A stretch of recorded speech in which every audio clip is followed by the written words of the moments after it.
Police యంత్రాంగం గురించి మనందరికీ తెలుసు.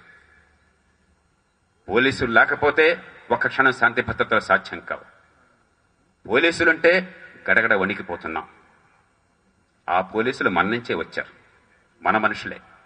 కానీ వ్యవస్థ పూర్తిగా రాజకీయ చక్రవ్యూహంలో వాళ్ళందరినీ పెట్టేసి ఉన్నవాడికో న్యాయం, లేనివాడికో న్యాయం. ఉన్నవాడంటే డబ్బుంటే అదో ఉన్నవాడు, అధికారం ఉంటే మరో ఉన్నవాడు. అందుకనే మనకిష్టమైతే వాణ్ణి బయటకు పంపించేస్తాం, వేలాది కేసులు మాఫీ చేస్తాం. ఇష్టం లేకపోతే పాపం ఆ మాయకుడిని జైల్లో పెడతాం, ప్రాణమైనా తీస్తాం, ఖచ్చితంగా మధ్యలో హింసించి తీరతాం. అలా కాకుండా పోలీసు వ్యవస్థ పూర్తిగా స్వతంత్ర ప్రతిపత్తి కలిగి, కానిస్టేబుల్కి హుందాతనం తలెత్తుకు తిరిగే శక్తి ఉండి, పైవాళ్ల చేతుల్లో గులాంగా ఉండే అవసరం లేకుండా చట్టం మాత్రమే తనకి శిరోధార్యంగా భావించి, రాజ్యాంగం మాత్రమే ప్రమాణపత్రంగా భావించి ఈ దేశంలో అందరికీ సమాన్యాయం అందించే వ్యవస్థగా మార్చాలి. అందుకోసం నేర పరిశోధనని పూర్తిగా స్వతంత్ర ప్రతిపత్తి కలిగించి ఈ రాజ్య వ్యవస్థకి, ఈ రాజకీయానికి దూరంగా ఉంచాలి. లోక్సత్తా పార్టీ 100% చేసి తీరుతుంది. ఈ దేశంలో ఇక ముందు ఉన్నవాడికి ఒక న్యాయం, లేనివాడికి ఒక న్యాయం ఉండడానికి వీల్లేదు. న్యాయం అందనటువంటి ఫలం అయిపోయింది. న్యాయం కోసం అరులు చాచి చాచి ఖండబలంతో బండ న్యాయం పొందే శక్తి లేక చాలా మంది అలమట్టిస్తూ మరణిస్తున్నారు. ఈవేళ గోండాలు స్వరవ్యవహారం చేస్తున్నారంటే కారణమేమీ లేదు. వాళ్ళు అప్రకటిత న్యాయమూర్తులుగా ఈ దేశంలో రూపొందారు. అంచేతే వీళ్ళకింత గిరాకీ. ఒకవేళ గోండాలు లేకపోతే మన వాళ్ళని సృష్టించుకుంటాం ఈ దేశంలో.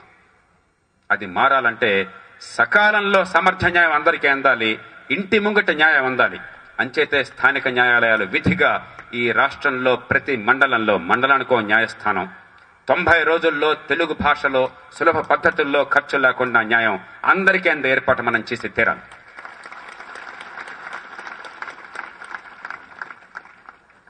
రాజకీయాన్ని గురించి నేను చెప్పనక్కర్ల, పెద్దలంతా చెప్పారు. కేవలం ఒక ప్రామాణికమైన పార్టీని మనమంతా కలలుగనే రీతిలో తీర్చిదిద్దడమే కాకుండా, ప్రజాస్వామ్యబద్ధంగా నడపడమే కాకుండా, ఈ దేశంలో నీతిమంతుడు రాజకీయానికి పనికొస్తాడు. దొంగ డబ్బుతో రాజకీయం చేయడం ఈ దేశంలో విజయానికి సోపానం కాజాలదు అని రుజువు చేయాలని చెప్పంటే ఎన్నికల వ్యవస్థలో, రాజ్య వ్యవస్థలో మౌలిక మార్పులు రావాలి. ఆ మార్పులకు లోక్సత్తా పార్టీ పూర్తి కంకణం కట్టుకున్నది. రాష్ట్రంలో మనం తెలకపోవచ్చు, జాతీయ స్థాయిలో కావాలి. ఇక్కడ ప్రారంభించి అంచేత అంటున్నాం, 3 ఏళ్లలో ఈ రాష్ట్రంలో ప్రభావం చూపెడదాం. 10 సంవత్సరాల్లో ఈ దేశం మొత్తంలో మార్పు తీసుకొద్దాం.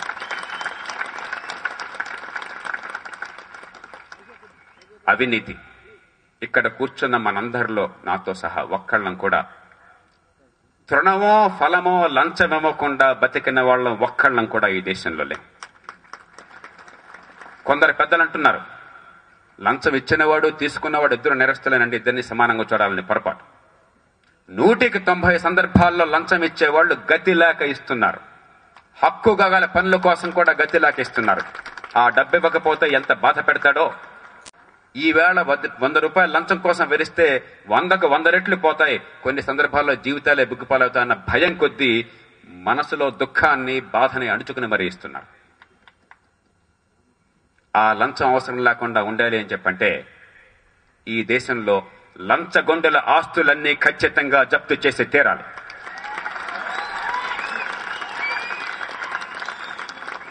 లోక్సత్తా పార్టీ పెరుగుతోందంటే సంతోషించే వాళ్ళు కోట్ల మంది ఉన్నారు. బాధపడవలసిన వాళ్ళు, భయపడవలసిన వాళ్ళు కొన్ని వందల మంది ఉన్నారు.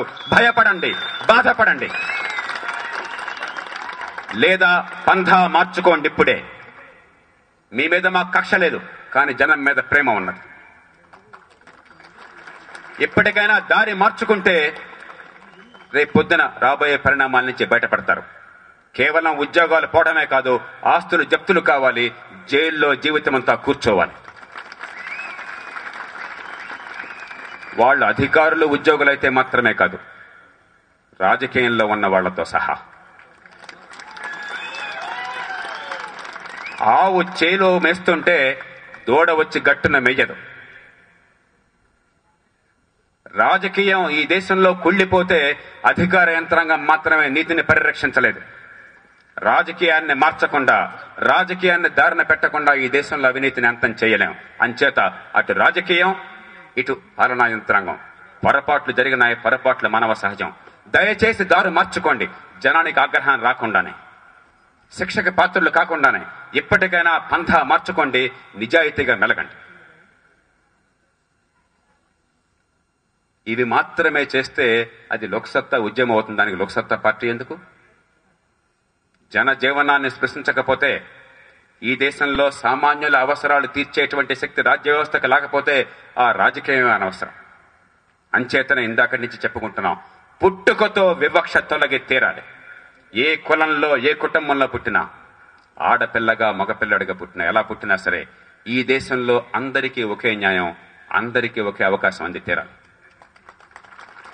రాజ్యంలో మార్పు రావాలి, సమాజంలో ఇంట్లో మార్పు రావాలి. ఆడపిల్ల మగపిల్లాడు కలిసి భోంచేస్తుంటే ఆడపిల్ల తాను తినేసి తిన్న కంచాన్ని వంటింటికి తీసుకుపోయి కడుగుతుంది. మగపిల్లాడు తాను తినేసి పక్క వాళ్ళకి చేదరగా ఉందనుకున్నా కూడా ఆ చేతుల్లో కంచంలో కడిగేసి బయటికి తీసుకుపోతాడు. అమ్మాయి మళ్ళీ దాన్ని తీసుకెళ్ళాలి. పొరపాటున మగవాడికి బుద్ధి వచ్చి ఆ కంచాన్ని తీసుకెళ్లే ప్రయత్నం చేస్తే, నీకెందుకు నాన్న, అక్క తీసుకెళ్తుంది కదా అని చెప్తాం మనం ఇళ్ళలో. ఇది కేవలం రాజకీయం, రాజ్యమే కాదు, మన ఇళ్లల్లో, మన సమాజంలో ఈ పోరాటం మన మస్తిష్కంలో జరగాలి. ఓ మంత్రో ముఖ్యమంత్రో వస్తే, ఓ కలెక్టరో కానిస్టేబుల్ వస్తే చాలా గౌరవంగా భయంగా నిలబడతాం. ఎవరో ఏంటో కూడా తెలియకుండా, ఎలాంటి వాళ్ళు తెలియకుండా, కొన్ని సందర్భాలు అలాంటి వాళ్ళు తెలిసినా కూడా. కానీ మన ఇంట్లో బాత్రూంలో తూమును పుడికి తీసే మనిషి లేకపోతే ఒక్క రోజు కూడా బతకలేం, ముక్కు మూసుకోవాల్సి వస్తుంది. కానీ ఆ మనిషి వస్తే గౌరవాన్ని ప్రసాదించాం, ఆప్యాయంగా చూసుకోం, నీచ వృత్తి అనుకుంటాం మనం. సమాజంలో మార్పు ఎప్పుడు వచ్చినట్టు అంటే, రాజకీయానికి అర్థం ఎప్పుడు మారినట్టు అంటే, ఎక్కడో దూరంగా ఉన్న కలెక్టర్ కన్నా మన ఇంట్లో తూమును పుడికి తీసేటువంటి ప్లంబర్ చాలా మిన్నా అని గుర్తించిన నాడు మాత్రమే.